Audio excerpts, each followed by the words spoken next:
Hello, my loves. Welcome back to Chemistry with Kismet Tarot. I'm Monica, the Kismet Chemist.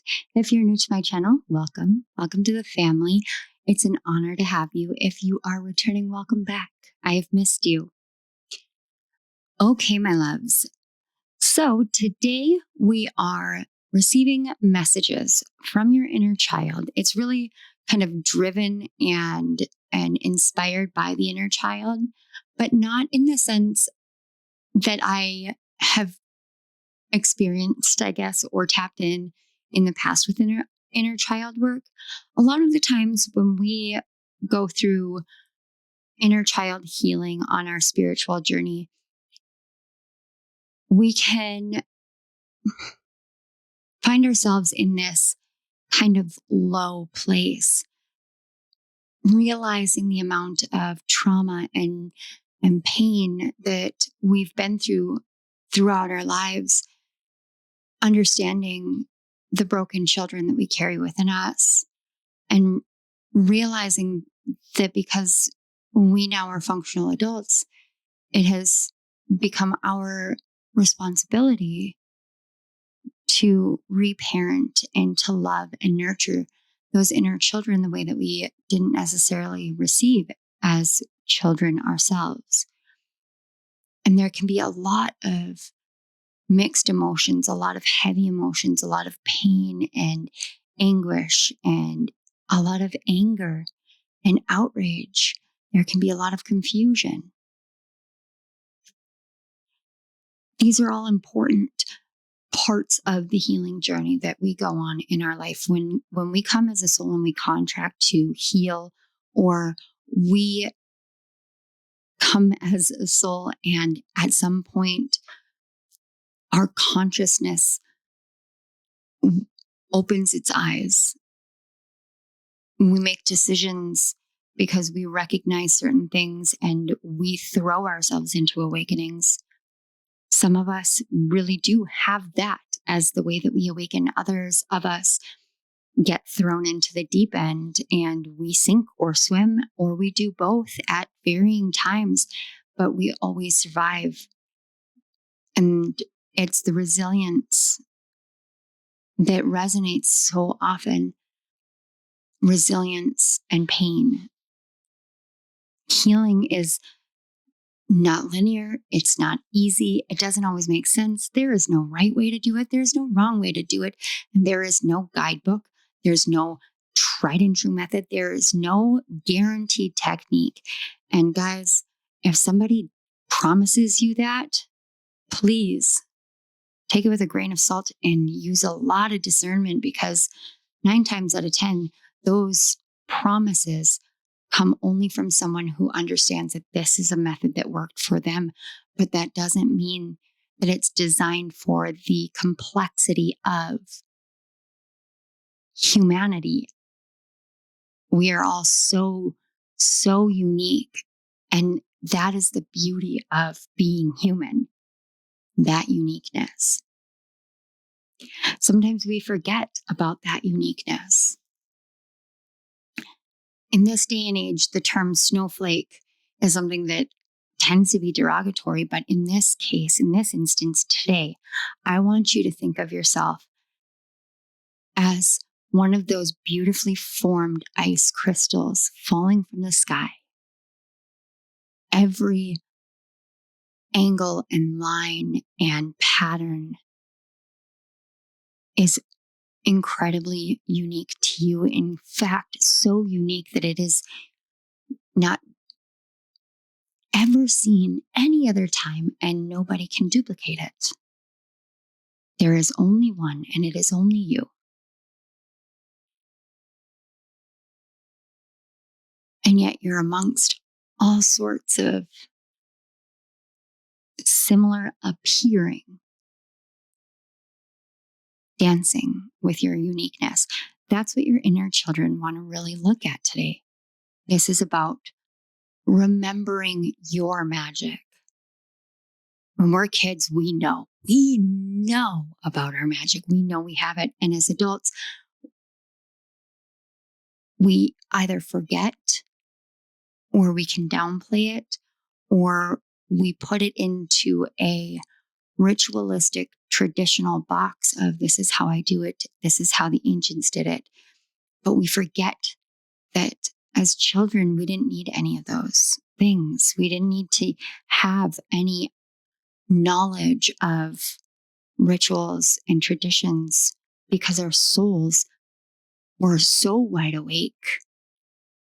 And as children, we were so wide-eyed, innocent, and open. Beautifully, beautifully open. That magic just flowed easily with minimal to no effort. That is what your inner children came to me wanting to help, wanting to reignite within you that sense of wonder and awe that we can chase forever as adults. But all we really need to do is really allow our inner children to speak to us, speak through us, and move with us, integrated, so that we can realize that everything that we do is magic. Magic is what we make it. So we have 3 piles today, and I had signifier cards, and then it just didn't feel right. But these are the inner child oracle signifier cards. And I had them, but it was like, well, the messages are meant to be a surprise. And I said, well, how are they going to pick? And I started kind of veering towards like, oh, I could use some crystals. And then I got, no, this is about magic. So they wanted to use the witch runes. So we have 3 different witch runes. And the beauty of this is that these messages are timeless. They're intended to be applicable all throughout your life.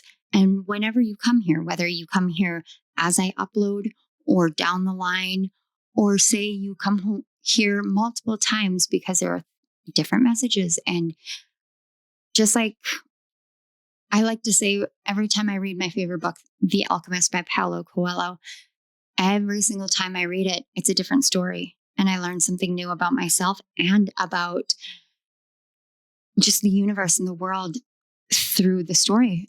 Every single time. It's the same book, but it's a different story every time. And so that is this energy of your inner children. They want you to use this reading in that way, that same way. It may be the same reading, but the story is going to be different because you change, so the story changes with you. That's amazing. Oh, I'm excited for this, you guys. All right. So pile 1, you have the flight rune. Pile 2, you have the star rune. And pile 3, you have the eye rune. So I am going to put on some meditation music, some bird sounds. It'll be probably about a minute or so, sometimes a little bit longer than that. Give yourself time to let your inner child come forth, lead you. Be open. Be open. That's all I keep hearing is just be open. Timestamps are in the description box below, my loves, and I will see you at your piles.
1. If you chose the first rune, the flight rune, this is your message from your inner child about remembering your magic. The inner child's message, I'm going to introduce that first, then go over the cards, and then we'll get into the message. We have the message, and it says, card number 21, let go of the past. It is time to envision a new story. And it's this woman, and it looks like she's walking on the lily pads that are on water. And all of these water lilies are blooming white. And there's this cathedral in the background by the looks of it. But it almost looks like in the background, there's some sort of past portal. And two energies. And get this kind of sense of tension, like a mother-daughter tension, but not necessarily like you. It's more like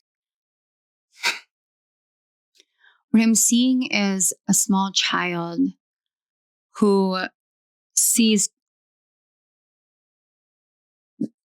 their mom and grandmother. And though there aren't raised voices and there aren't mean words,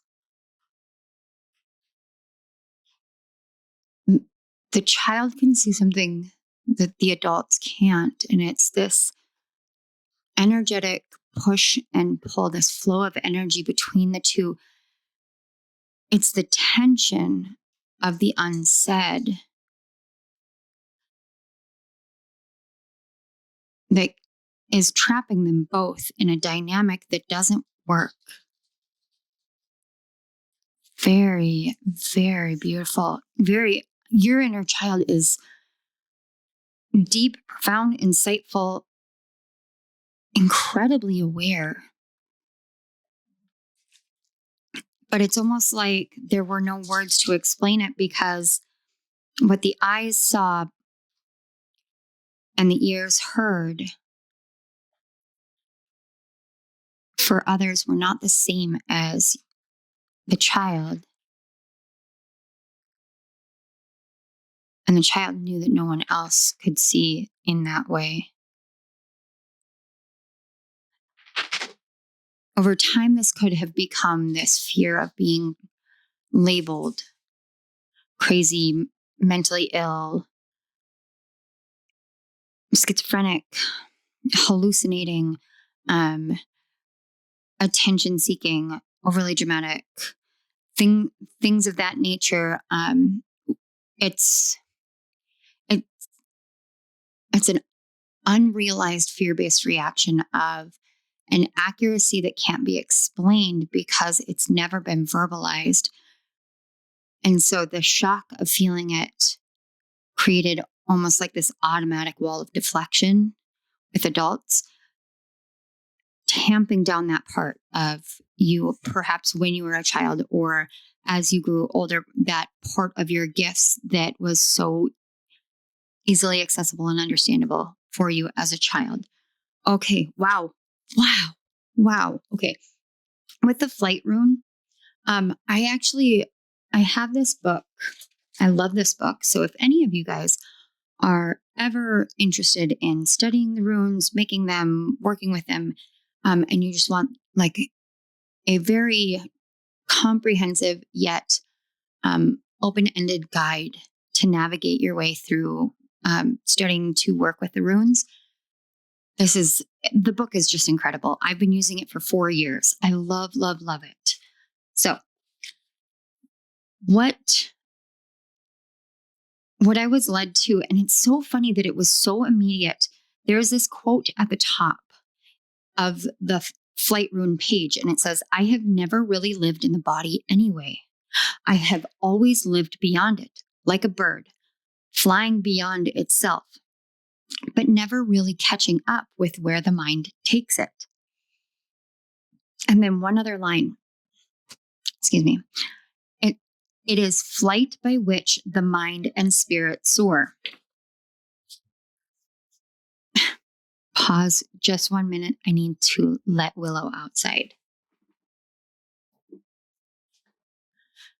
Okay, pile one. I am back. I apologize. I did need to light some Palo Santo, more so to help me to keep my energy separate. Just as a quick disclaimer before I jump into channeling again, I'm filming this pretty early in August, and Willow started having some issues with one of her ears, and I called the vet, and they said it's something kind of urgent, but I can't get her in until tomorrow afternoon. So she's been a bit whiny, a bit more clingy, but also she's having a hard time finding a comfortable position. And so I get to be a little bit worried because, you know, she's my familiar, and yeah. So I did want to just explain why there was Palo Santo. So let's get back into it. We talked about this imagery that I was picking up from your inner child, the dynamics. Oh, that makes so much more sense. So it's like those incredibly profound pillars of your life, the people who set the most example for you. It doesn't have to be like your mother and your grandmother. That's just one of the images I was getting. Another one that I'm picking up is like one of your parents and a pastor at church. There's a lot of dynamics. Every different combination, the result is the same. There's still that tension, the things unsaid. When it's two family members, it's like a pattern. And you stood very differently from the rest. And this flight rune is one of the reasons why. It's part of that magic that you had as a kid, is this ability to actually see things from a higher perspective without the comprehension level as a child that should have allowed for that. So you may have been referred to as, you know, an old soul. You're very intelligent beyond your years, seen as very advanced. You have a high level. What I'm picking up is, like, as a child, there was a high level of cognition that couldn't be explained by knowledge. It was just clear cognizance as a child. And this flight rune is, in any other circumstance, I would say astral projection. But here it feels as though you have this beautiful ability to elevate your mind directly up into your higher self, directly up into your soul, and then anchor that into yourself as a child. And as an adult, that might be a struggle still. And I'm getting it's more of a struggle of trusting the connection that comes so naturally, because it seems like it should be harder, but you have this flight rune. Not everything is meant to be a challenge and meant to be that difficult. And that explains a lot to me right now. Why I have these little affirmations for self-esteem, and they're double-sided cards from Louise Hayes. And it just was one of those like little goodies thrown in from my last Hay House order. And I was like, okay, well, this would be a really good thing to use as, you know, like a closing message to help with that, like, boost into your magic, which was the intention that I had. But as I sat here and touched your rune before I even turned over the card, I was like, oh no, you need to have your affirmations out with the original message, with the origin point, or the opening message. And it makes sense because your inner child had such astounding gifts that still are things that come so easily and so naturally to you, that it kind of goes against the grain of what is taught traditionally and practically out in the world, spiritually and psychically, and, with Wicca or witchcraft or any kind of like occult practices that you may come across, overcomplicate things in comparison to how you intuitively know to work your gifts. So these are messages that your inner child really wanted you to know, that this is how your inner child sees you. I am neither too little nor too much, and I do not have to prove myself to anyone. And then my life gets more fabulous every day. I look forward to what each new hour brings. And I love the difference between these two because it's this beautiful contrast. This one is very much like as the sun comes up, it's reminding yourself, my day is going to be fabulous.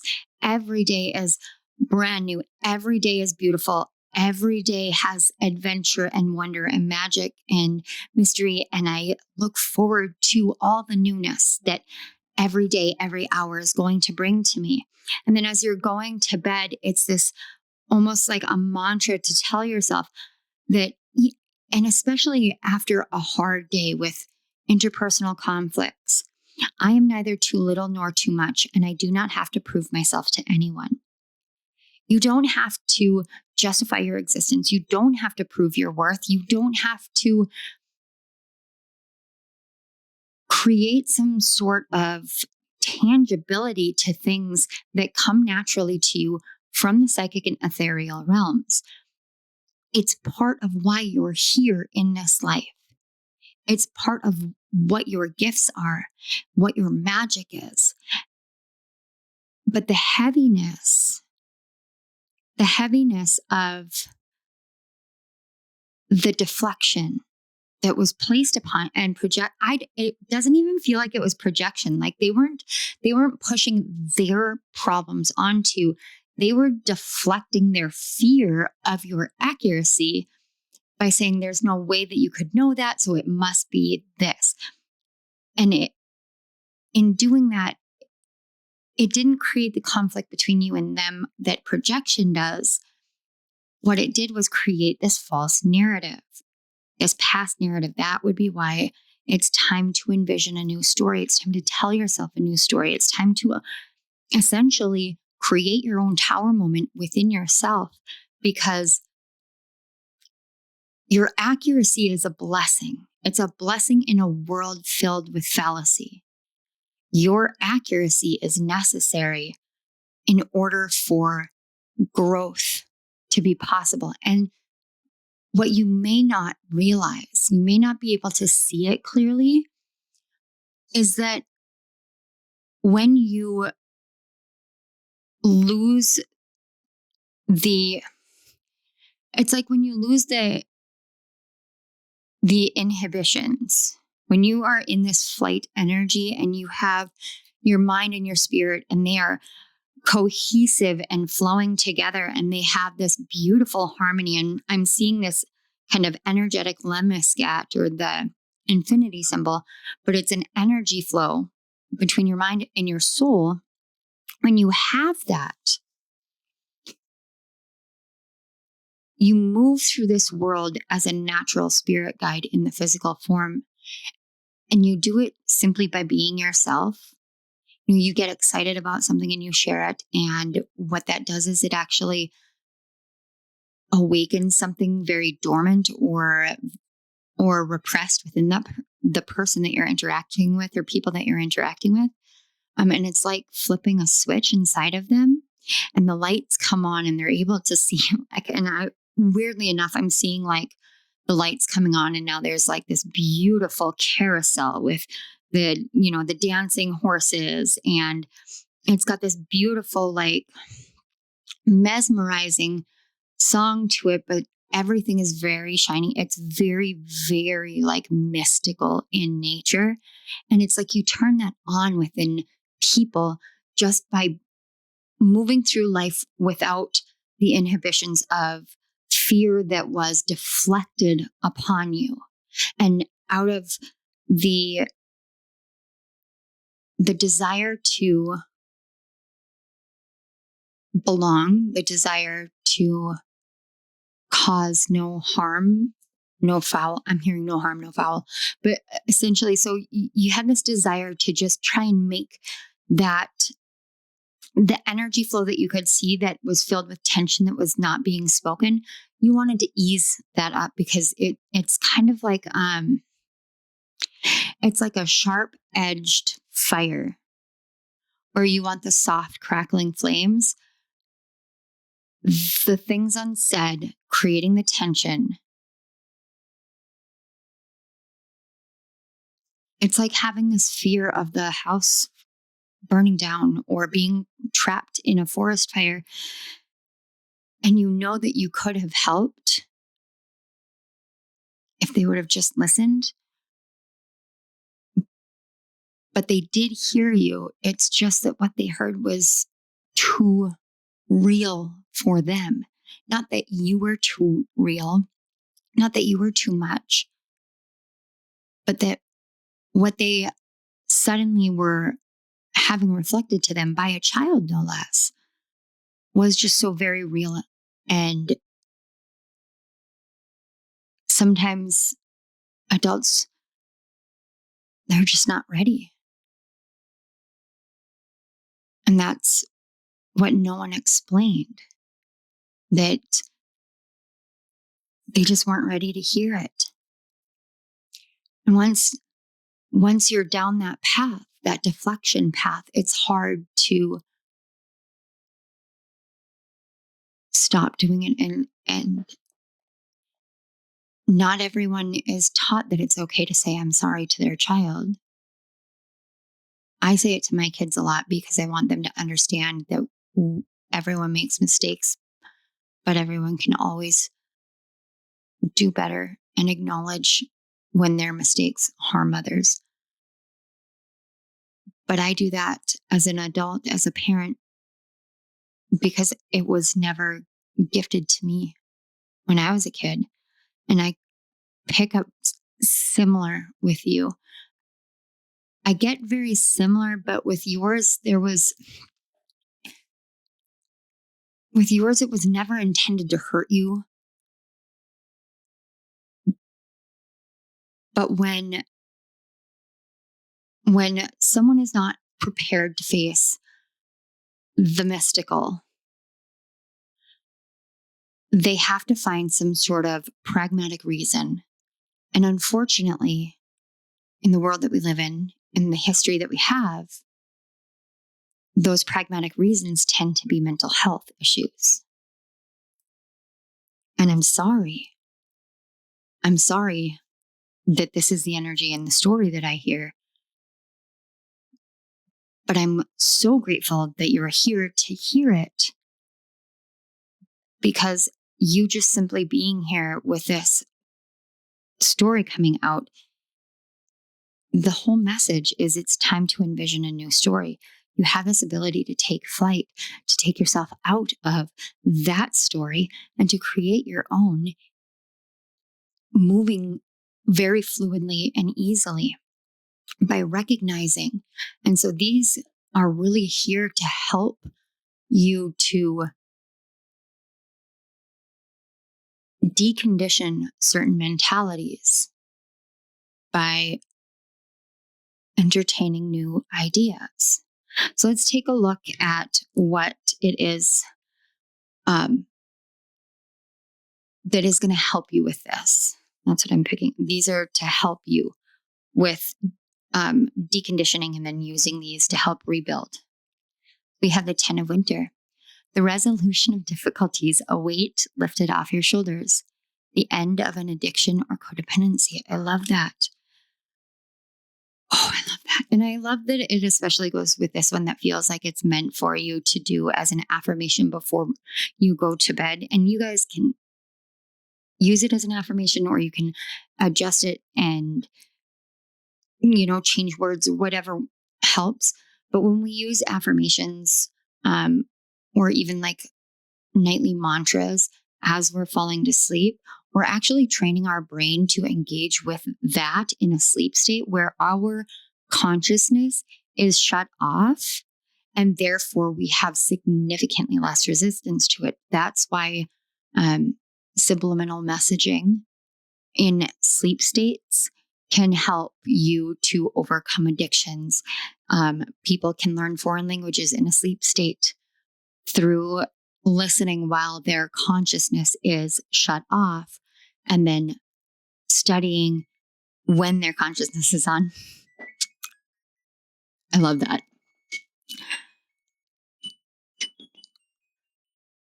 My dishwasher just got done cleaning itself and it's saying its fun little song, which I love, because whenever things like that happen in readings, I always take that as like spirits letting you know, like, hey, this is legit. This is here for a reason.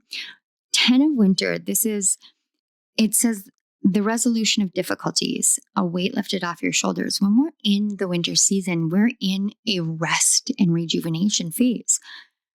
That is what this helps you to do. You go into this restful overnight sleep, and the messages that you give yourself, that you feed yourself, it's like feeding yourself this utterly nutritious meal right before you fall asleep, but it's food for the soul. It's words for the heart and the mind to nourish and replenish and rejuvenate and redefine who you are and your belief in yourself. And we can find 1.5 million ways to negate those moments when we're awake and in our conscious mind.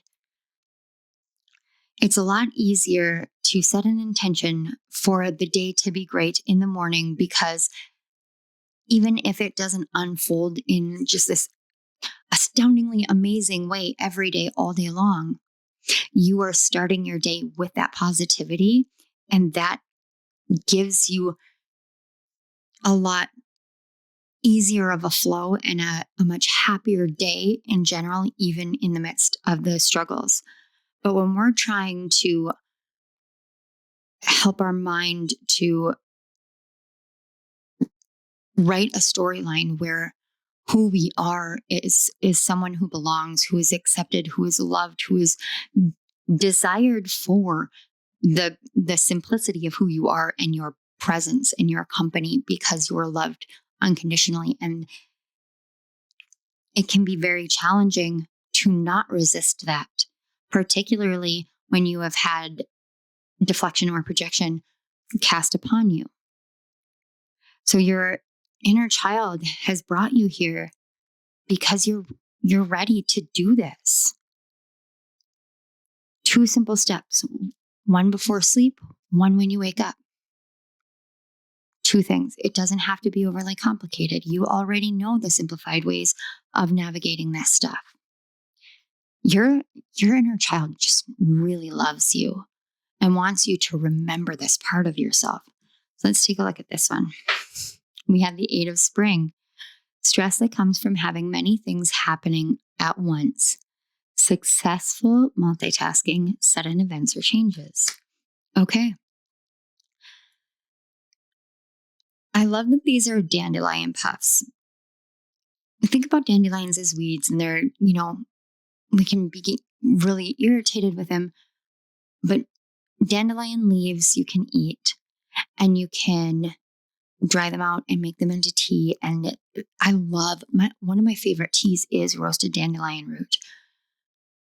But this is saying that you can have this stress of so many things going on. That is why the advice is these 2 things, 1 in the morning, 1 in the evening.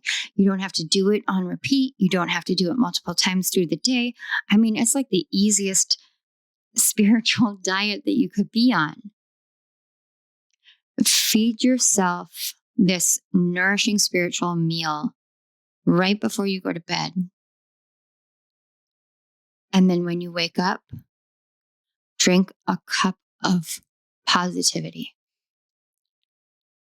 1 drink, 1 meal, both of which are metaphorical in nature. But I mean, you could absolutely couple it with an actual physical activity, like drinking a glass of milk and eating a nighttime snack, if that's something that you feel like would help you with that physical aspect of it.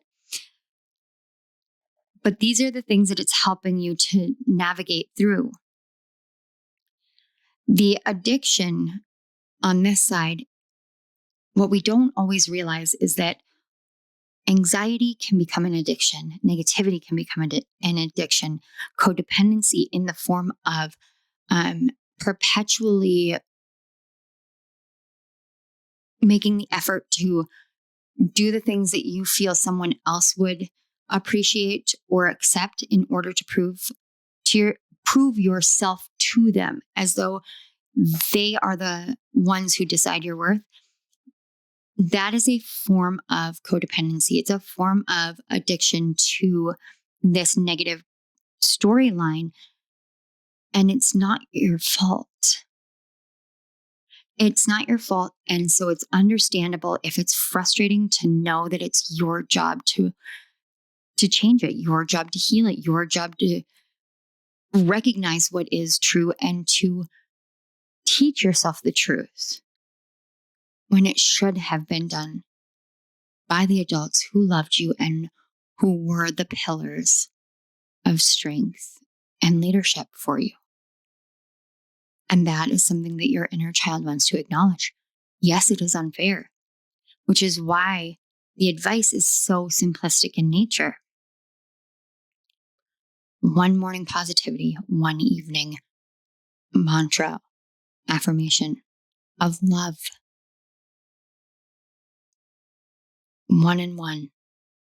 One of them unravels years of deflective reasoning placed upon you that has wired you to a specific past storyline.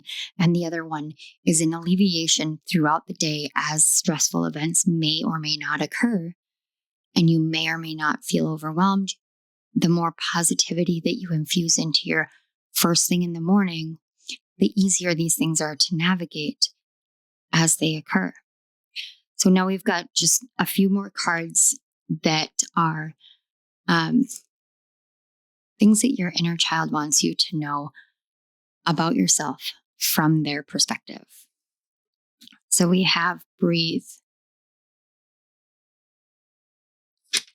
As the wind blows, it gives you this fresh air to breathe in, to breathe out, to become one with the wind. As greater levels of illumination of truth of who you are, your gifts, your worth, your value, and how worthy you are just to simply love yourself and to be in this world and what you bring to the world, more and more your lungs open up and it becomes easier to breathe. And balance. I love this because in this way, it's saying both lungs fill and empty. You can, when you feel like you have the weight of the world on your shoulders, or like if you are too much yourself, it will welcome in pain in some way, shape, or form. It will welcome in rejection in some way, shape, or form. We can breathe way more shallow than we realize. We can have this tendency to hold our breath and then have to recover, and the lack of oxygen. It's a trauma response that comes from being in a fearful state, and it triggers that fight or flight response. In those times, we can end up holding our breath and not realize we're doing it. When we're in pain, that also is something that happens. Last year, I was going through medical stuff and I would have bouts of extreme pain in my bones. As my endocrine system was shutting down and like my adrenals were trying to still operate and my organ systems were trying to still operate without the necessary hormones to be able to actually operate. The signals in my body just overloaded, saturating me with pain. And the only thing that my husband could do to help me was to sit there and whisper in my ear, breathe in, breathe out, breathe in, breathe out. And he had to remain very calm because I was in a complete and utter panic because it took over. Even if you're not in that state, but as a child, there were moments in which there was panic, fear, pain, emotional, mental, physical, whatever it was. It could have been a combination. It leaves an imprint on our nervous system. And so when you start rewiring this stuff, letting go of the past, rewriting the storyline so that all of these weights come off of you, what you realize is you have a much easier time breathing. And the easier time you have breathing, the more relaxed and calm you are because your body has enough oxygen and things don't ever seem as bad as when you are oxygen deprived and dehydrated and needing a good restful night of sleep or malnourished because you're not able to. Sometimes you're eating beautifully, healthily, or even just making sure that you're eating, but your body can't absorb the nutrients that it needs to because it's in a fight or flight state. I have no idea how I know this. I'm just hearing it. But your guides know. This is literally just your inner child wants you to know. These are things that you would have been able to understand as a child very, very easily. And it's not that you couldn't do it now on your own. It's that you need this confirmation. You've already known all of this, but you just needed the confirmation. It's like getting that little boost of confidence, or rather a confirmation that your confidence is well placed and not egotistical. You are not being egotistical about what you're capable of doing and the things that you can help yourself with. The things that you can heal out of yourself through this process is incredible. Absolutely astounding. And it is this balance. It's not about balancing every aspect of your life. It's not about, balancing work and home and, all of these things. What this is about is balancing your conscious and your unconscious, subconscious minds with what it needs when it needs it. That's what the balance talks about, because everything else just naturally falls into place afterwards. So let's get this final message. Oh my God. Oh, we have tree wisdom. This tree, oh my goodness. Okay. This tree dryad will help you navigate through your current situation. Her flute can reveal insights and answers through the sound it makes. I say, oh my goodness, because on August 5th, which happens to be tomorrow from when I'm filming, I did a tree wisdom reading to restart the Gifts from Mother Earth series that I had started and then had to walk away from my channel for almost 2 years. There may be a message in there for you with that. But there are also like YouTube videos that you can search for that have like shamanic flutes that are also like correlated to trees and forestry. If you Google those or search for them on YouTube, they do have those there.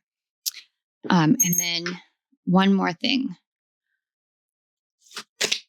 Just one quick message from the moon. Okay, that was great. 23, and it is the waning gibbous, and it says reflect. So this is amazing. It's this like, as the moon wanes, as it goes from full illumination, this ability to breathe once more, this full illumination of your life, and it starts moving back towards that darkness, that restful state. It helps you to reflect more on the events of your childhood. And as you do it, I'm seeing like, it's like it's this treasure chest It's like this treasure chest that's where you put your inner child in this like beautiful, like fleece and lace lined treasure chest. And to protect your inner child, there are locks on it. And so what I'm picking up the strongest here is as you reflect and these revelations come to you and you see them from the eyes of both your inner child and your very wise self now, and you reflect on the things that you used to believe, and you're able to see the ways that you have already changed, this becomes easier. This becomes easier. Balance comes back.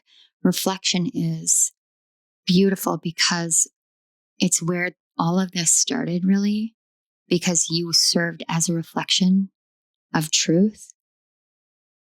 And so now that reflection of truth turned back upon yourself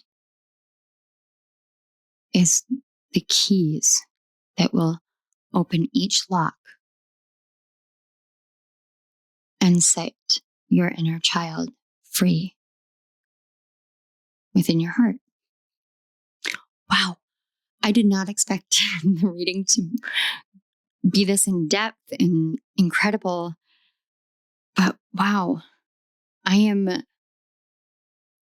so in awe, and I am so honored to have been able to connect and bring this confirmation to you. It's not just a message. I just keep getting, you've already known this. Trust yourself. Believe in yourself. Pile 1, you are incredible, and I am honored. Thank you so much for being here. Thank you to your guides, my guides, the Great Spirit, for bringing us together, for helping for these messages to come forth, the images, the love, and the magic. Thank you so much. Pile 1, if this resonated and you would like to support my channel or just share with others of Pile 1, please let us know in the comment section below how you're doing, how this felt, how you felt within yourself. I'm very curious, and I also am very, very in awe and very honored. You can also support my channel if you feel called to subscribing to my channel, liking the video, sharing it. Interactions help channels grow. For me, it's about helping these messages reach those it's meant for. It's helping me with my purpose. And I appreciate it. It's never expected though. So if you aren't called to it, if it doesn't resonate, by all means, please go forward with my deep gratitude and unconditional love. Thank you so much, Pile 1. I love you guys, and I truly hope I see you at my next reading. Bye. Hello, Pile 2. If you chose the second rune, the star rune, this is your message from your inner child about remembering your magic. Yesterday, I was sitting in my kitchen and I was journaling. And I may talk about journaling quite often. And I used to be very, very dedicated to the practice. I was going through a journal of about 240 pages. Every month, sometimes through just a couple of weeks, just pouring thoughts and ideas and channeled messages and emotions and events all out into the pages of these journals until I started one back in March when my husband first went overseas. And then my best friend took his own life. And one thing piled on after another. And then I was essentially a single mother while my husband was away. And I had all four of the kids, all of three of the four had a multitude of different after school activities, sports activities, concerts, plays, prom. And my eldest had a very sporadic work schedule that somehow, for some reason, every other week or so, sprinkled in an overnight shift. So it was a time where I was incredibly busy and trying to process a lot of grief and a lot of loss and trying to do a lot without my rock, my stability, my best friend. And I found myself thinking about my childhood a lot. And last night, as I was sitting and I was journaling, I started unlocking this channeled message. And I mention all of this because you chose the star rune. And that was part of the channeled message that I had unlocked last night when I was journaling. And it was about how we look at the stars, and when we look up and we seek, as children, we seek those shooting stars because we all know. We know. I can't even tell you how I learned it. It just was like it was this thing that was in existence. But we all know that when you look up and you see a shooting star, that's your opportunity to make a wish that is guaranteed 100% to come true. We put our faith in that wish. And that's really what the star is about. It's about dreams come true. It's about revelation,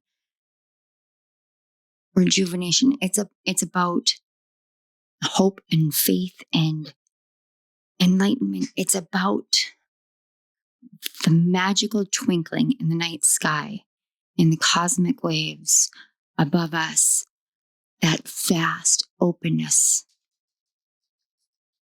highlighting how much more there is than just the absolute immediate environment. Beyond just this world, there's so much more. The cosmos are so vast and ever changing, ever growing. New stars, new galaxies are produced all the time, every day, every second. There is no shortage of constant creativity in our universe, in all of existence. But every once in a while, there's a star that stops burning. That doesn't necessarily mean that its journey and its potency and its importance has ended. If it is a wishing star, it goes on this mission,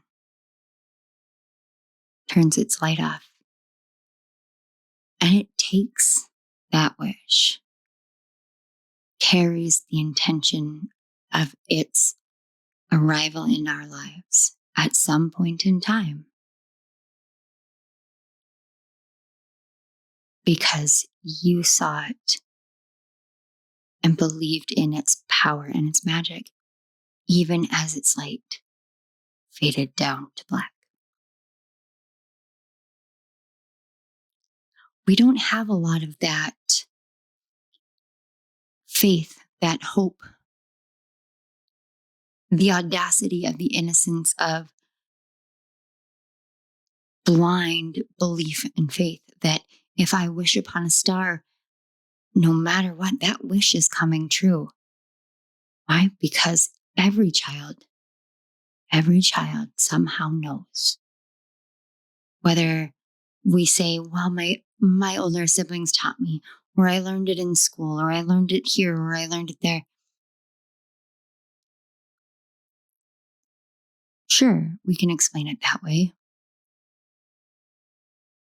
And we can try and trace back the origins and try and do it the very logical, rational, pragmatic way, of course. That's not what magic is. Magic exists. It is. Just like unconditional love, just like source, just like creation, just like the universe, just like energy, it exists. It simply is. We try to define it and label it and put it into a box of understanding that our minds can wrap itself around so that we don't have to face the fact that there are just times where there is no explanation. It just is. We didn't always, as adults, something that I have witnessed is there are not many adults who actively engage in retrospection about their childhood. In fact, many adults tend to run from it. I know I did for a good long while. Do that because it hurts. We do that because as we grow older, we realize all of the things that our younger selves and our inner children believe or believed, and we realize that it's not necessarily the way the world works. Careful, Bella. Bella's in the window, but she's about to jump over here with my coffee cup in it. Okay, there we go. Sorry. I didn't want her to spill my coffee all over my computer and it would have been a mess. Thanks, Bells. Okay. Sorry, guys. The distraction of pets. We don't like to do this retrospective unless it's absolutely necessary, because as adults, we end up coming into this understanding and realization of, well, shit, I wasn't taught how to regulate my emotions. I wasn't taught how to acknowledge that I have emotions. I wasn't taught this or that. And then I'm going out into the world and I'm dysregulated and I don't understand how to properly communicate. And it is falling back on my shoulders because I don't know these things, but I wasn't taught. And then you start to wonder, well, why wasn't I taught? And then you start looking back and you're like, whoa. That's where this inner child work gets messy. That's when we need that hope, that reminder of what it was like to simply know something, to believe it so completely, so entirely, so fully, that every night, soon as those stars stop popping, you're seeking that wishing star, that shooting star. You're seeking to witness that star's final journey, that star waiting to take its final journey, waiting for your eyes to meet it. There was a star. This pile, there was a star. Some of you may remember it very vividly. Some of you may not. It matters not the ability to recollect at this moment in time, because the star remembers. And that star is a piece of your very soul, your essence, carried by your inner child, here to remind you about that magic of easy belief. Belief that if you wished hard enough, you wouldn't even have to say it out loud. You just thought it really hard. And because you saw a shooting star, it was true. And so you'd lay your head down at night and you'd go to sleep and you'd wake up and you would know that dream would come true someday. Whatever it is. The message from your inner child. Card number 20. It is time to celebrate. Cultivate an air of celebration today. And then there is this. It's Louise Hayes' affirmations for self-esteem. I got it when I did my last ordering from Hay House. And it was like one of those like bonus, really, excuse me guys, really massively discounted cards. And they're double-sided. And it came out like this. But I feel like with your pile in particular, this is the thing that your adult brain needs the most, the absolute most in this moment. And I love that it has like the moon and the stars. So it's like this prayer said at night when life gets really hard. As I move through life knowing that I am safe, divinely protected and guided. I am safe. That speaks to a root chakra. When we're looking at a star, we are way up in the ethers. We're in the cosmos. We're not thinking about whether we're grounded. We're not thinking about safety.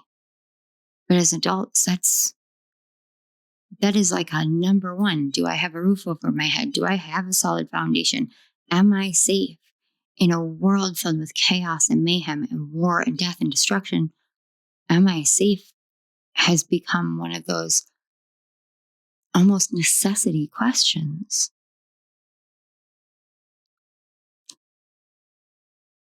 So this is a nightly prayer for you. Why this nightly prayer is so important is because this is what your inner child wants you to know. My consciousness is filled with healthy, positive, loving thoughts that reflect themselves in my experience. Do you remember being a child, making a wish, and knowing that that was going to come true? Do you remember waking up the morning of Halloween and knowing that you are going to go disguised as something completely different? You're a witch, you're a ghost, you're a Powerpuff Girl, you're, anything. You're a stormtrooper. For one day, you get to experience what it's like to become something that you watch or read or love. What if you looked at yourself in that same way?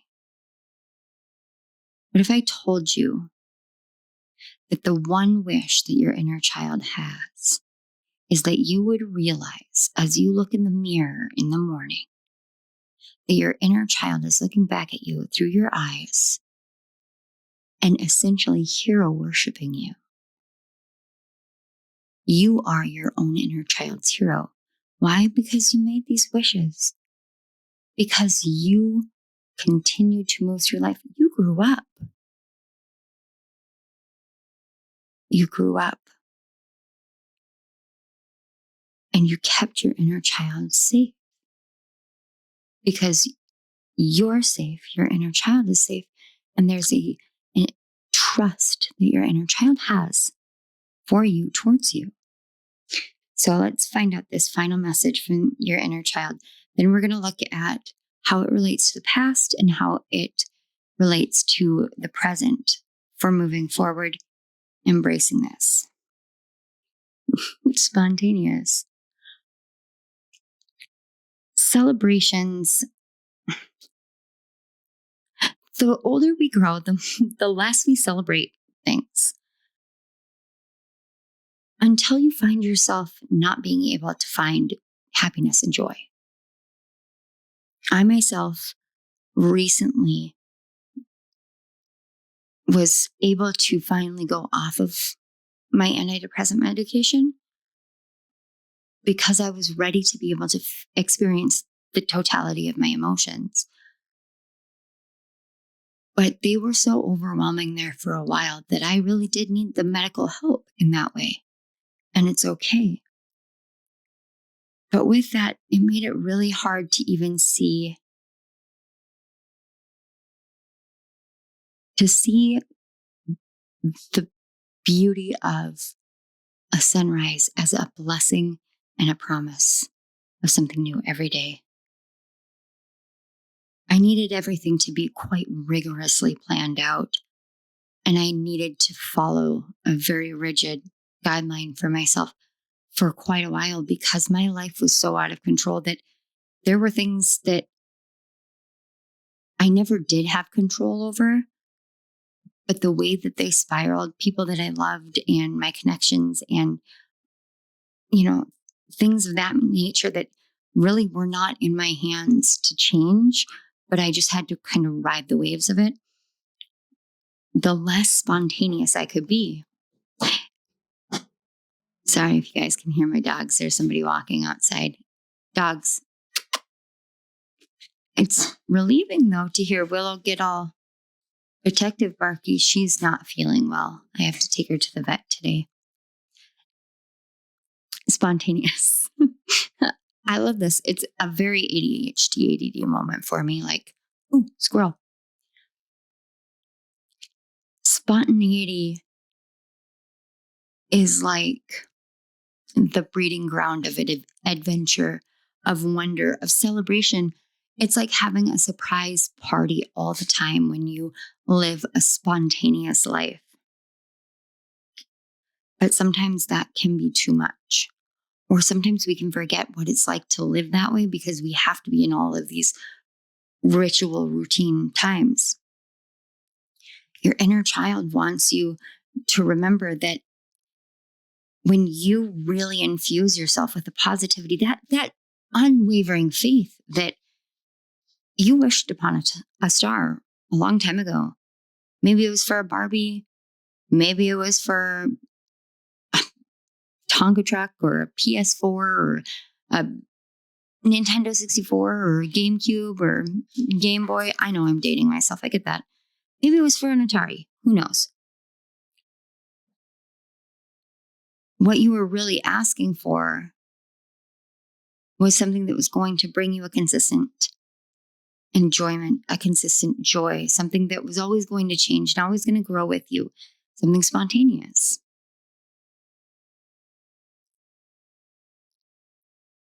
When we get bogged down by life, we can forget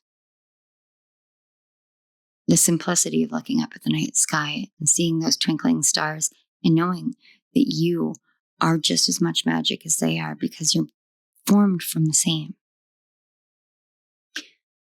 And get so ingrained in life as it is. But how is it? Why did you get ingrained in that way? If it's time to celebrate, if your life is here, it's here for you to engage in, but you can't quite engage, oftentimes that means there's something stuck in the past, something that it's not about the trauma, but about what you lost in that moment that still exists within you, but your mind can't remember. That's curious. Let's find out. We have Queen of Summer, loving, comforting, emotional, intuitive. Listen to your heart, intuitive insights you can trust. Taking care of others, perhaps too much. Excuse me, guys. First of all, for those of you who don't know, when a reader burps or yawns a lot or gets the hiccups when they're doing readings, that is a sign of energetic transmutation. So I am transmuting a lot of energies as it's flowing through me. And because of that, I have to find a way to reset my vagus nerve, and my body will automatically do that by yawning so that I can process all of that through. And it actually does help to cleanse the third eye. When it doesn't do this for everyone, from what I've heard, but I know for me, when I yawn, my eyes water and my sinuses just kind of like drain themselves in an instant. And so I get that third eye cleansing through that action. I'm explaining that, I think, because partly I picked up that, like, why are you doing a reading if you're so tired? First of all, I don't sleep well when my husband isn't here. I don't sleep well when my dog isn't feeling well. But I'm not actually tired. I'm just moving a lot of energy. This card, this card in particular, wow, I don't think I've yawned this much in a really long time. This card in particular really, really, really taps on this tension. At one point in time, pile 2, you may have found yourself feeling very frivolous. Frivolous is a word I'm picking up, but I almost feel like that wasn't something that you would have defined it as, but something that somebody else would have said. So you may have been chasing a dream and someone may have told you, well, that's a frivolous thing to do. Well, how are you going to make money? What are you going to do here? What are you going to do that? But there was a part of you that knew that that was exactly what you were supposed to do. Rationality and intuitive reasoning don't always blend together. They don't always mix.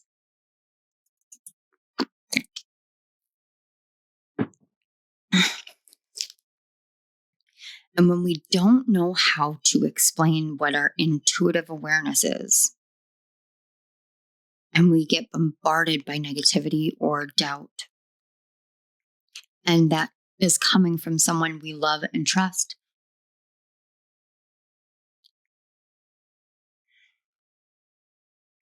we can shut down. Look, soulful, look, it's just like a little baby owl. Yeah, stargazing. When you gaze at the stars, you give yourself very focus. Your intuition will flow more freely and reveal what you need to know about your situation. I love how dark these really do correlate to your throat chakra, your third eye chakra, and your crown.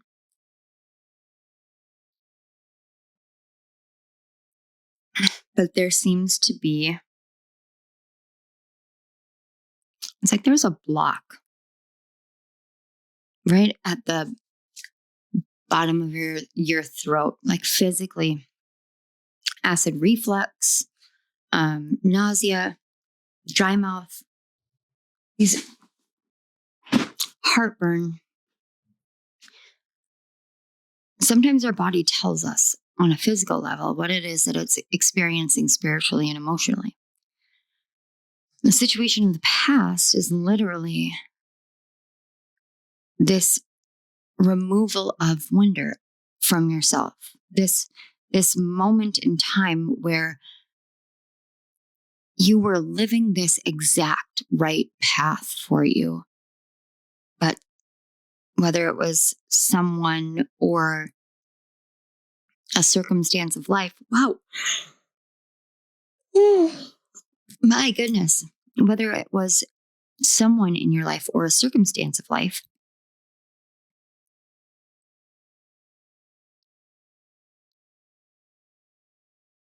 okay. Sorry, I just was like shown a variety of images. Essentially, you came to a choice point, fork in the proverbial road, so to speak. You can move forward following your intuition, following your heart. You could squarely face all of the outside doubt and risk the alienation, risk being abandoned, basically risk the connection with the people who were kind of pushing back against whatever path it was or what have you. It's going to be different for everybody. Whatever the situation was, it was either lose this or lose that. And with this Queen of Summer card here, it was far easier to choose other people than to choose yourself because nobody taught you that it was okay to choose yourself first and foremost. And I get that. I understand what that's like. I'm still navigating through that myself. So if you guys have any tips and tricks, pop it down in the comment section. I'm open for that. So this is what really created that blockage. It created that stopgap part of your life where your inner child went into a sort of slumber state inside of you. Your intuition drowned out by the logical caregiver role. Let me take care of this. Let me take care of that. Let me take care of him. Let me take care of her. I got it handled. All in the name of feeling safe, of having that guarantee. And there's no shame at all in that. There's no guilt. You weren't wrong for doing it. My personal opinion, the situation or the person that created the choose me or yourself was selfish and wrong to do so. That's my personal opinion. That is my personal opinion. But I believe that we all should learn how to accept one another as best we can, because there are still some people that I can't personally accept either. And I don't want to get into it because it's politicians and all this fun stuff. Anyway, there's this point that it's time to transmute. I don't know if you've been in it for quite some time, Pile 2, but with this line here, and especially your inner child's very first message being, let's celebrate. It's time to celebrate. You're at the precipice of leaping off a cliff of brand new you. This spontaneous new life. Everything may still be the same, but you're not the same. And it's time to celebrate you. So let's find out here a little bit more. Oh my gosh, look, 20 and 20. We have renewal. Review the past and the present so you can plan a bright new future. Understanding your life purpose. Releasing judgments of yourself and others. I love this. Okay, let's keep going. We have nature. Look, and now the owl is all grown up. Oh, I love that. Friendship. Fairies and humans alike need friends. Now is the time to seek out those who will support and encourage you on your journey to fulfill your dreams. Right here, it's still mirroring, but it's moved even higher into those higher realms, that intuitive third eye, the crown chakra, this understanding and awareness, the soul star chakra. The path taken of a caregiver means that as you take care of others and you feel that sense of safety and security, what you're actually teaching yourself is all the ways to take care of yourself. Because if you're taking care of others and they end up feeling so happy, so grateful, and they live a very good, happy, healthy life, safe and secure because you have provided it, that's what you have the capability of just giving to yourself. So your inner child is saying it's time to celebrate, because right now, in this moment, you have learned more about who you truly are, about the people that you surround yourself with, about the people that you sacrifice for, and about your worth in all of this now, and your worth in following your heart and your soul and your path and your truth. And now is the time for you to start planning that future, because that future is what exists already, that the star went out into the cosmos to make sure would come back for you. So as it faded, you began your journey to receiving. And that's why it's time to celebrate. You're ready to receive. So we're going to get one final message. This is just a message from the moon, just as a little tidbit for moving forward from here today. Pile 2. Ooh, 2 of them. I'm so excited for you guys. Look, new beginnings, planning your future, new beginnings, and play. It is literally time for you to live a heart-centered existence, for you to look up at the stars, to remember what it's like to just be a magical being and to go live. Wait until all of the companions, the friends, the soul family comes in. Now is your time to celebrate because your life begins. The life that is meant for you, that life that your heart said, this is where we're going. You learned the lessons that you needed to on that, kind of detour leg of your journey. Now it's time for you. And spirit and your guides, they're right there. But the leader is your inner child. Celebrate yourself, pile 2, because you're incredible. You have come so far, survived so much, and done so much for everyone else. And I am so deeply honored and thrilled to be here upon the precipice of you giving yourself all that love back. Thank you for welcoming me into that part of your journey. I want to take this time to say thank you as well to your guides, my guides, the Great Spirit. Thank you for connecting us, allowing these messages to flow through me for the collective of pile 2. May they celebrate in fine fashion with confetti and cake. Thank you to their inner children for speaking up. Cake is what I keep hearing. Cake. All right. Thank you again. Pile 2, if this resonated and you guys would like to share your wishes, you want to share how it resonated or how you have moved yourself from this place of self-sacrifice into recognizing your worth, please, the more that we share with one another, the more that we forge those connections, those friendships. And if you want to support my channel, I would be ever so grateful. That does help these messages reach who they're meant for.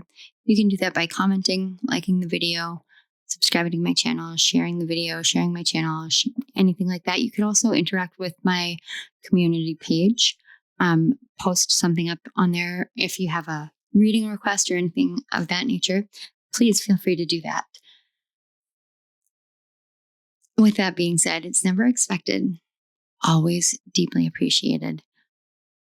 I am here to be of service for you, for spirit. And just because it fills me up to be able to experience your light, your beauty, your magic, and to share it with you. Pile 2, I love you guys so much. Thank you again for being here. It's an honor. And I hope to see you at my next reading. Bye. Hello, Pile 3. If you chose the third rune, the I rune, this is your message from your inner child to help you remember your magic. Your inner child's message, first off, is the card number 13, and it says, find your haven. There's a place of wonder waiting just for you. The I rune talks about perspective. It talks about a lot of things, going back to ancient Egypt, the Eye of Ra, the Eye of Thoth, to, Christianity and the changes with the evil eye, all of these different things. That's great. But it's your Pile 3, your inner children, when they came in, were the most to the point kind of energies. Because there is one major perspective that they want to address. And it has to do with this internal to external narrative and dialogue line within you that was sourced and birthed from I'd call it a boomer concept, honestly. Like my parents said it a lot. I heard it a lot growing up from a lot of the adults in my life. And that was very much the boomer generation. Children are meant to be seen and not heard. Ironically, they still sent kids away. Like kids, my generation, those people in that weird, like I'm not Gen X and I'm sort of a millennial, but I'm not the kind of millennial that has always had to, like, I'm just in that weird middle phase. I'm like the middle child of the generations kind of thing. It's a thing, I promise you.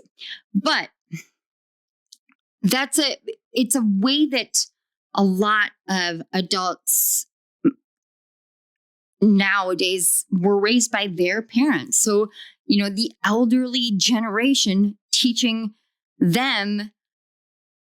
taught them in a different way too.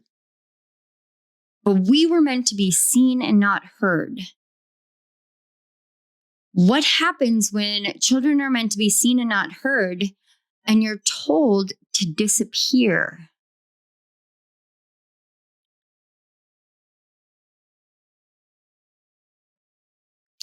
Two statements, two requirements placed upon a child, both conflict the other in a way. Neither one imply worth, value, that you matter, that you're important, that you're loved, that you're wanted. So home might not feel like home. And your voice might sound foreign even to your own ears.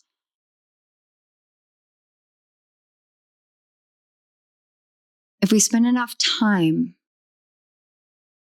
disappearing so that we aren't seen or heard, at what point do we hit a wall where we say, what if I disappeared permanently? What if I continue to walk through my life and I somehow found myself invisible? I can see myself in the mirror, but it's like nobody else can see me. Nobody else can hear me.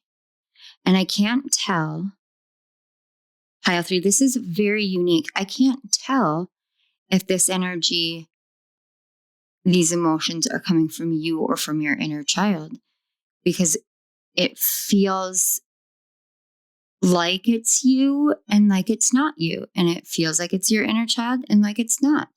And I think the reason for that, I had to venture a guess of my own opinion. And I'll explain why I'm approaching it in this way. If I had to venture a guess of my own opinion, it's because neither you nor your inner child has found a way to unravel the knot of be seen and not heard, but don't be seen, disappear. So you're not getting in our hair. So you're not getting in the way so that we can do what we need to do. And we don't have to worry about you while we're trying to do this or do that. It's one thing to strip a voice as a child growing up hearing things like that. You're meant to be seen and not heard. It's a totally other thing to say your voice doesn't matter, but when there's something important, when we're busy, when we're having fun with our friends, when we're trying to talk, when we're wanting to watch a movie as adults, we don't want you.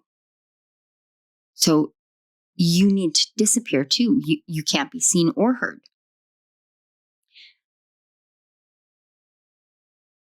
There can be this, it's like there's this conflict of,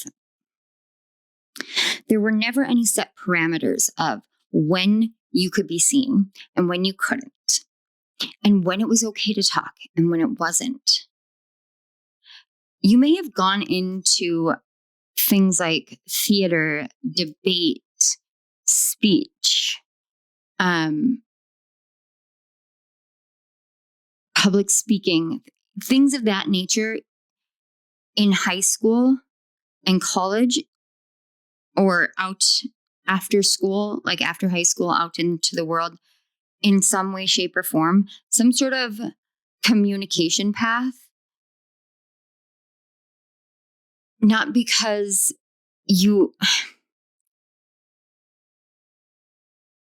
I want to preface this with, if it doesn't resonate, if this very specific part doesn't resonate, please don't try to apply it to yourself, because it is based around a wound that I am sensing, and I want to bring it to light. And I've had someone do this for me before, and I know that it can be hard to hear and hard to navigate through, but it can be doubly hard if you're trying to apply something that does not apply. So please, please, please use your discernment, pile 3, and trust your discernment. Okay. For those of you who resonated with going into, speaking forums, or, niches into the world, or events, or what have you, drama, speech, things like that. It may have been, for some of you, it may have been something that you told yourself was, in order for you to learn how to speak up. Maybe you were told that you were soft-spoken, called mousy.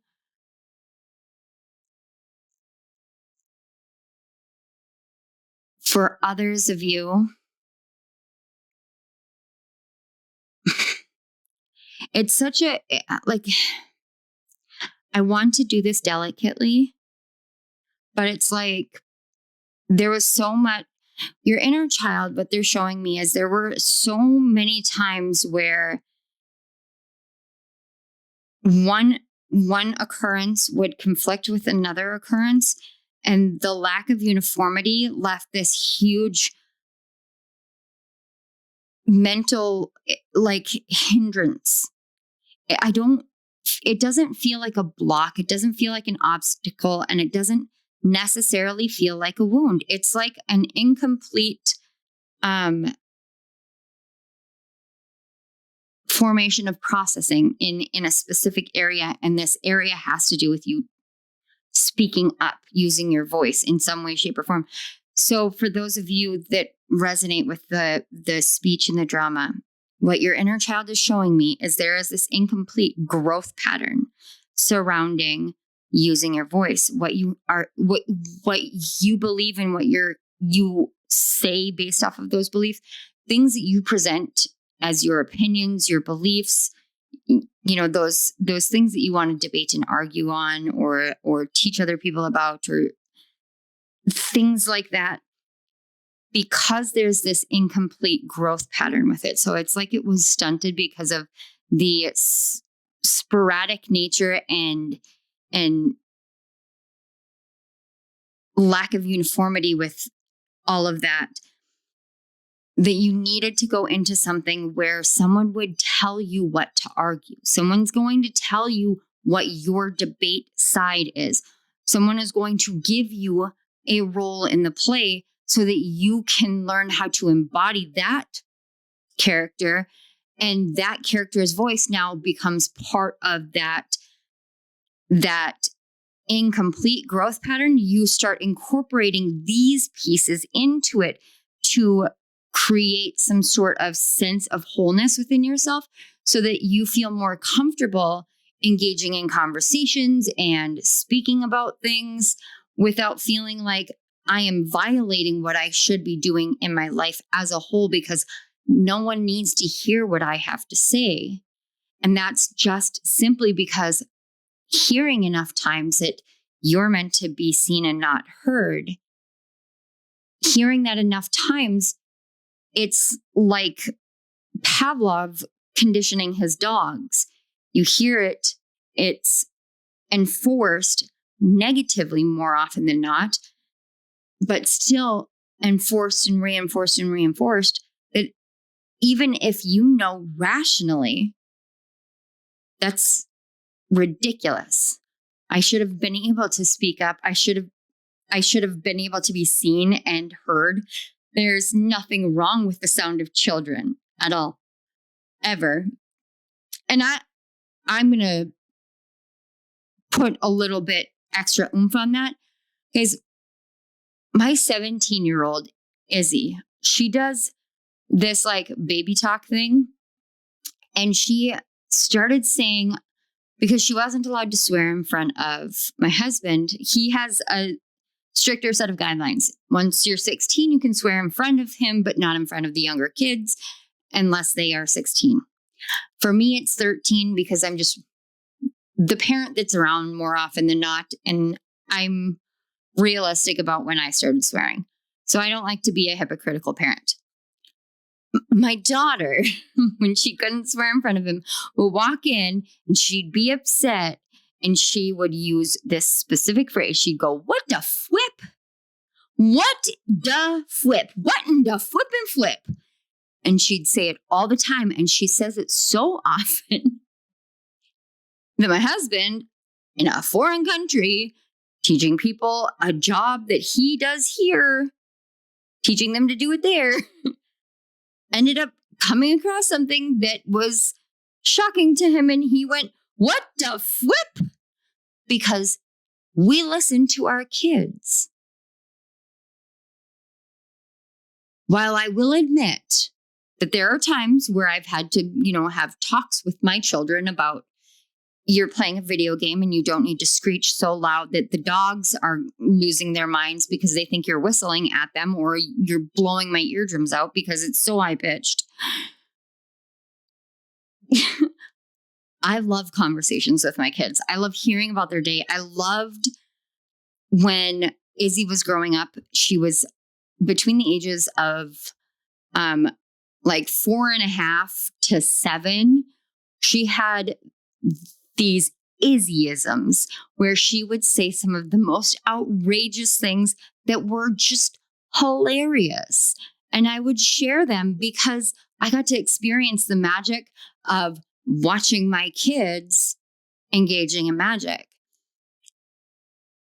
We aren't meant as kids to be silent. We're not meant to be invisible. But when we don't understand that that isn't what we're meant to be, we don't really know what we're meant to be. And until someone in an authority role in our life steps up and says, "Hey, I want to hear what you have to say. Hey, you look beautiful. You look very handsome. I love whatever. You look great. How about we hang out? You want to watch a movie? You want to talk? What are you doing right now in school? How are things going? Who are your friends?" Until you have an adult who does that with you, the parameters set, even as sporadic and ununiform as they may have been, they all carried the same thing. If you want to be loved, if you want us to give you any kind of attention at any point, these are what you need to do in this situation. Our sense of self in those situations as kids gets eroded away. And your inner children, pile 3, are significantly less in that very, very youthful age. I am getting this kind of like preteen, teenager, 11 to 15 energy, which is very unique, not something I'm used to. But there's an anger, there's a resentment, there's a sadness. But no matter the age, no matter the surface emotion that I'm being shown and shared with, underneath it, there is an advanced growth pattern of awareness of magic. It's like because you had to cut off essentially two of your senses for a vast majority of the time, your third eye, your sixth sense, became a hyper amplified sense for you. It's the same as someone who is blind. Their other senses compensate. They become sharper, more attuned, more acutely aware of what's going on because they don't have both eyesight and hearing. So this first card is a signifier card that your inner child wanted you to know about yourself. This feels really important. This moment feels so important. I don't know why. I do know that it's something that you're like the collective of your inner children are like, no, you'll get it. But this just feels very important. Whether it's important to you or to them, I think it's to both. But yeah. We have the Prince of Spring, charming, self-confident, passionate, restless. Immediate action, a challenge you can successfully manage, a passionate relationship. Self-confident. The restlessness is that not knowing where your place is in the world. And that's why your inner child said, there is a place of wonder waiting just for you. So all of the piles have been designed differently. They've had different cards. Like it's all been very unique. And I love that. With your pile, there was a very clear cut, like this and this.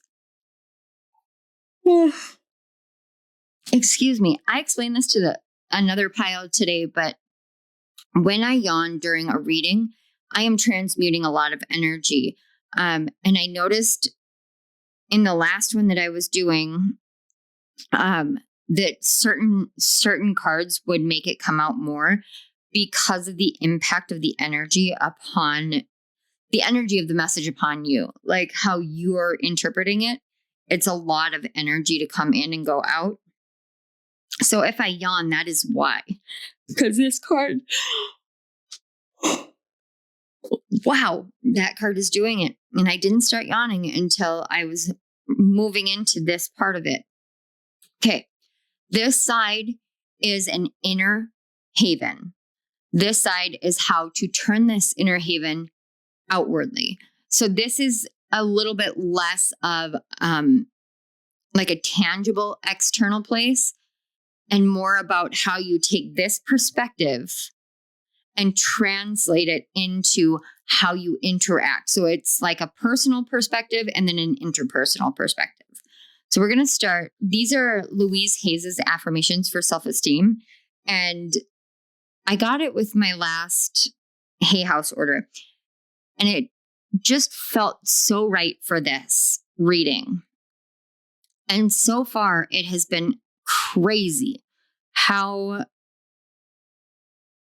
much energy these messages have from your inner children, in the sense of like, it's like your inner children are teaching me and you simultaneously, this is what my voice sounds like, kind of thing. I love it.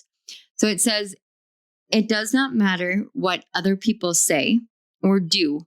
What matters is how I choose to react and what I choose to believe about myself. That is so important, because when you grow up with the conditioning of you're meant to be seen and not heard, and now you need to disappear, those are not a reflection on you. Yep. I knew that was coming. Those are not a reflection on you. That's what other people say. That is the perspective of someone else outside of yourself. Your perspective is for you. And whenever someone asks me about perspective, my answer is always the same. I have this kind of like uniform way of explaining how perspective is really, and it's really important for you here. because perspective is our belief system. It's our internalized view of us in the world and the world as a whole, but it's built off of our perceptions. So it's built off of the incoming information from our senses and how it interacts with our emotional body. So what you see, what you hear, what you taste, what you touch, what you experience in life on a physical, tangible level comes internally, and then it impacts you through your emotional body, and how that becomes a reaction or a response to all of that stimuli. It starts to form how you view yourself and the world. So this is saying your strongest blessing here is that you understand what it's like to live with a heightened extra sense.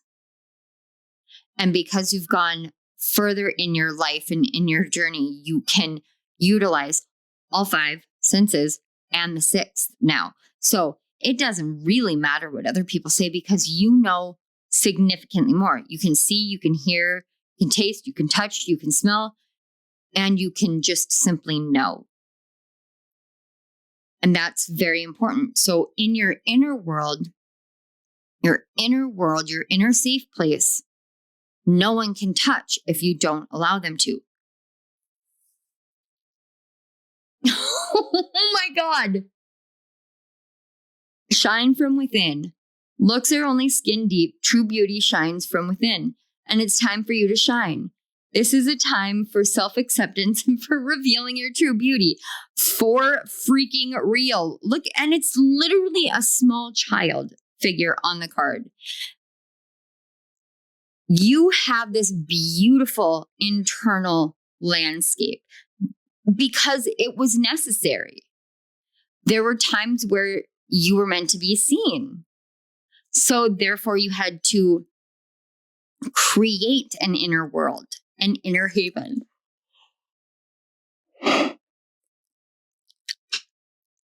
But when we have that inner haven, we can sometimes keep it all to ourselves because we don't want to run the risk of, if I say something, somebody might say something and then shatter this. But when you move into this space of, I don't care if you say or you do this or that, because that's about you. How I react or respond to it, that's about me.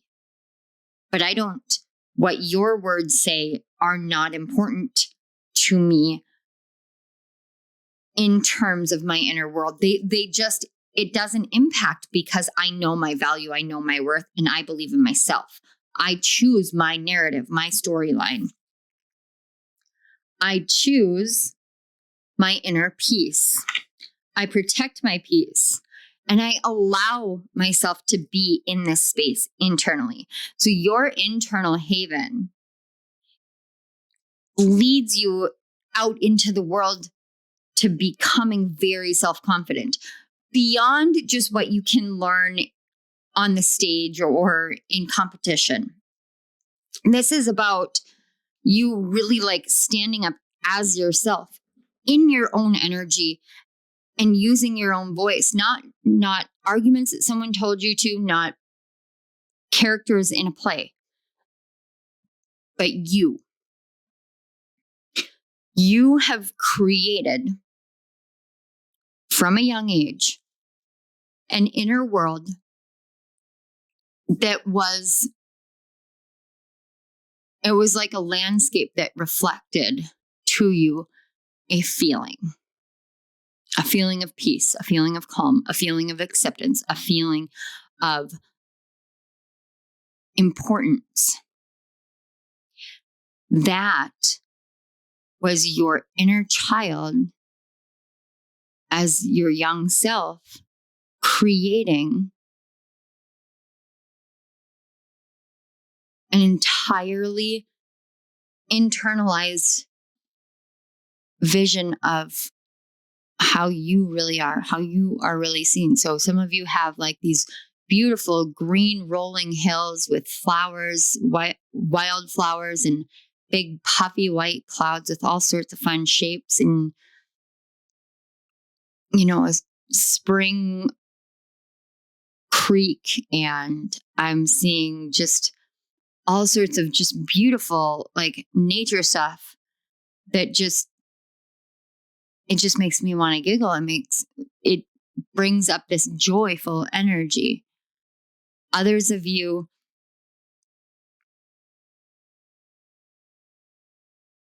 it's like the world before modernization.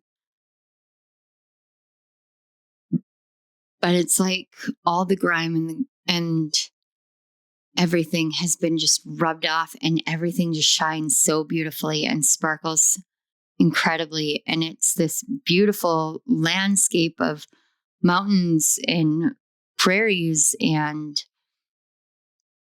oceans and all of it all at the same time in the same place. It's so much beauty that it is breathtaking, absolutely breathtaking. And this is quite literally your inner child saying, this is you. This is you. You come here in your mind, but you don't realize that I come here and I sit here inside because it's the closest I am to you, to myself. It's the closest you are to a fully integrated self. How? Okay. So taking this now, the shine from within, the peace, all of that, your beliefs about yourself.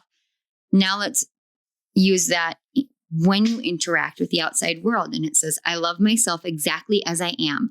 I no longer wait to be perfect in order to love myself. So this is saying that you're realizing that your worth, your value, your ability to be loved, to receive love, and to love others, it comes first and foremost from learning to love yourself. There is no such thing as perfection in a world filled with polarity and duality and fallibility.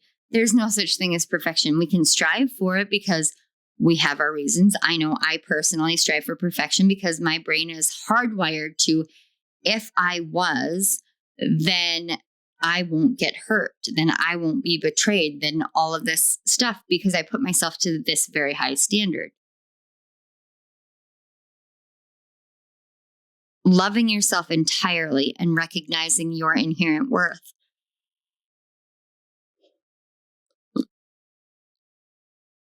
That's your foundation for interpersonal dynamics.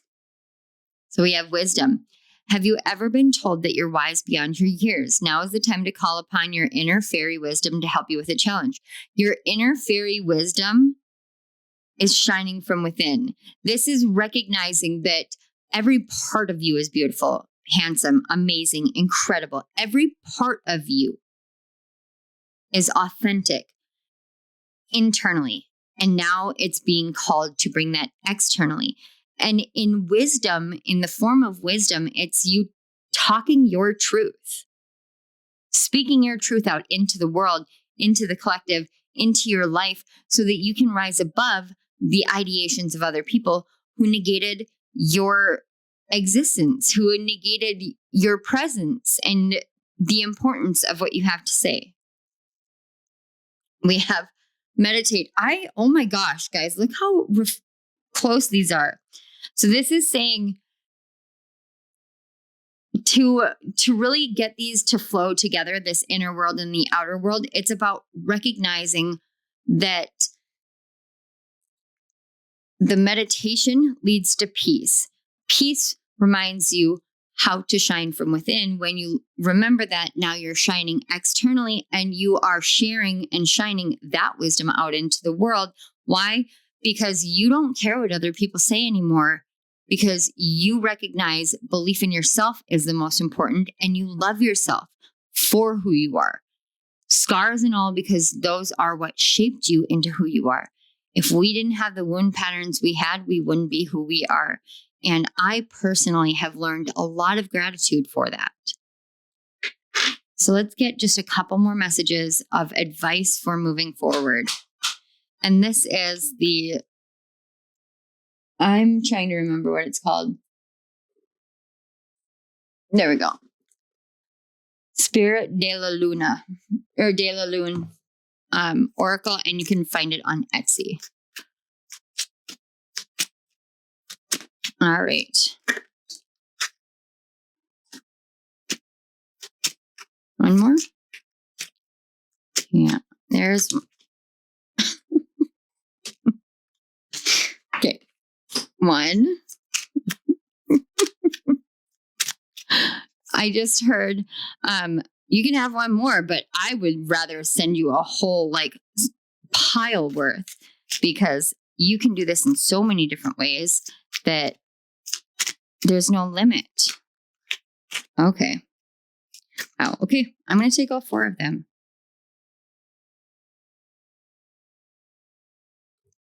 Okay.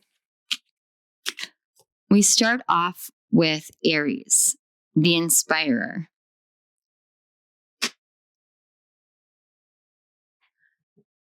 This is why. This is what your inner children want to establish as why. Why would you share this wisdom with the world? Because in doing so, you inspire others like you to rise above, to find their peace, to live true to themselves. And then we have the waning crescent with boundaries. Yep, that's waning crescent. Boundaries. When you recognize that it doesn't matter what other people say or do, it's just about how you respond or react to it. That's what a boundary is. It's saying you can do whatever you want, but that is not my choice. That's not my life. I'm setting this boundary where this is what is okay and this is what is not okay. And it's based off of me and me only. That's important. We have the card 14 with waxing gibbous and courage. It takes courage to navigate through this, because so much of the psyche that kind of creates that wall between you and your inner child has everything to do with you being in a place of self-doubt. That's why it was so important for you to recognize you can successfully manage any challenge. You can be confident in moving forward passionately, truly, authentically, with wisdom, with inner peace shared with the outer world. You have the courage to do that because you are here to inspire others. And then we have the corn moon with abundance. You are so incredibly abundant internally. And that is something that, as a statement, I can see so many different created internal safe spaces.